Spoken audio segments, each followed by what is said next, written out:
A year has passed since the Washington twins vanished on Blackwood Mountain, but the mountain has not let them go.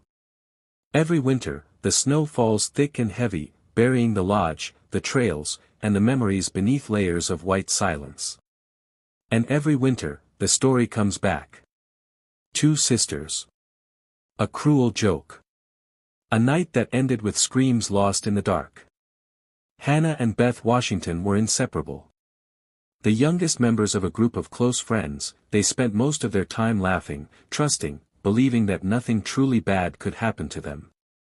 That belief shattered the night the prank went wrong. Hannah had a crush. She trusted the wrong people with her feelings. What was meant to be a joke turned into humiliation. When Hannah ran out into the snow, Beth followed without hesitation. The storm swallowed them whole. By morning, they were gone. No bodies were ever found. Now, 1 year later, Josh Washington invites the same group of friends back to Blackwood Mountain. He says it is a chance to remember his sisters, to heal, to move on. Some of them hesitate. Guilt lingers like a stain no one can scrub out. But they come anyway, each carrying their own version of regret. Sam arrives first. Calm, observant, and kind, she feels the weight of the mountain immediately. The air is wrong. Too quiet. She tries to convince herself it is just nerves. Chris and Ashley follow, joking nervously, pretending everything is normal. Their friendship hides unspoken feelings and unresolved fear from that night. Mike and Jessica arrive louder, masking discomfort with flirting and bravado. Emily comes with Matt, tension simmering between them and Mike, whose past relationship with Emily still poisons the air. Josh greets them with a forced smile. He looks thinner, darker around the eyes. Grief has hollowed him out, but he insists everything is fine. The lodge is stocked, warm, welcoming. Almost too welcoming. The night begins quietly. Laughter returns in small bursts. Music plays. The scream cuts through the lodge like a blade. Josh freezes mid-sentence, his smug grin draining away as the sound echoes again, closer this time. It is high-pitched, broken, layered with something wet and animalistic. No one speaks. No one breathes. The mountain answers with silence that feels alive. Then the windows shatter. Something slams into the lodge from outside, fast enough to crack wood and glass in one violent motion. Sam dives for cover. Ashley screams. Chris stumbles backward, his mind struggling to accept what his eyes are seeing. A shape moves past the window, tall and thin, its limbs bending at impossible angles. Josh stares, shaking. This was not part of his plan. The group scatters as the power cuts out completely. Emergency lights flicker on, casting long red shadows across the walls. The lodge no longer feels like a shelter. It feels like a trap. Sam takes control, pulling Ashley away from the chaos.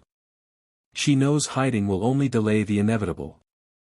They need answers, and they need to understand what is hunting them. Chris, barely holding himself together, follows close behind. Josh tries to laugh it off, muttering that it is just another trick, another hallucination. But no one believes him anymore. Not even himself. Mike, deep inside the sanatorium, hears the scream echo through the concrete halls. His flashlight shakes as he moves forward, gun drawn. The place feels cursed. Beds are overturned, walls scratched raw by desperate hands. Old documents tell a story of miners trapped after a collapse decades ago, forced to survive on whatever they could find. Including each other. Mike reads the word written again and again in blood and ash. Wendigo. A creature born from cannibalism. A spirit that twists hunger into monstrosity. Once human. Now something else entirely. A noise snaps him back to reality. Fast footsteps. Too light. Too many. The Wendigo attacks without warning. It moves like smoke and bone, skin stretched tight over sharp angles, eyes. The mountain feels closer now, like it is leaning in to listen. Every hallway echoes. Every shadow stretches too long. Sam leads the group through the lodge with slow, deliberate steps, remembering what Mike said. Do not move. Do not panic. The Wendigo hunts movement, sound, fear. That knowledge is thin comfort when every instinct is screaming to run. Chris sticks close to Ashley, guilt heavy in his chest. He replays every moment from a year ago, every laugh, every bad decision. If Hannah survived, if she suffered alone down there, then none of this is random. The mountain is collecting its debt. Mike volunteers to go back to the sanatorium. There is equipment there. Flares. Explosives. Anything that can burn.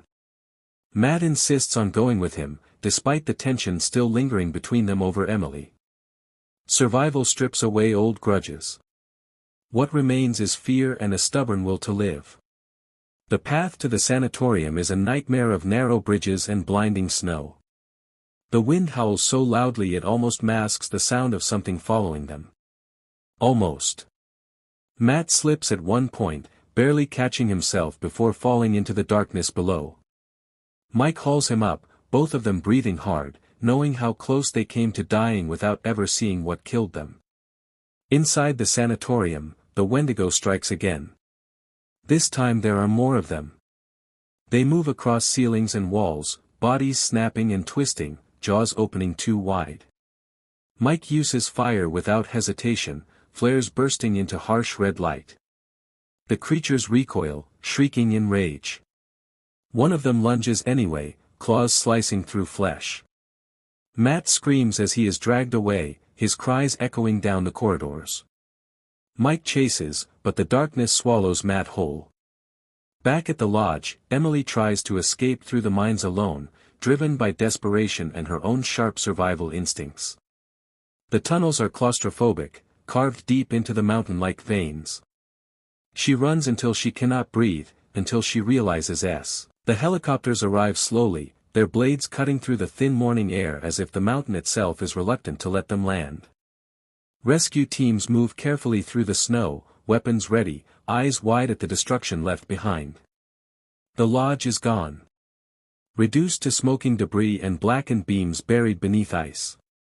Sam watches them work without speaking. Her hands shake, not from the cold, but from everything her body has been holding back. Every scream, every moment of stillness, every breath she was afraid to take is still trapped inside her chest. Mike is alive. Burned, exhausted, barely standing, but alive. He joins Sam near the tree lean, both of them staring at the mountain as if it might move again. Neither of them smiles. Survival feels less like victory and more like permission to keep breathing. Ashley and Chris are found not far from the lodge, huddled together, covered in ash and blood. Ashley is silent, her eyes distant.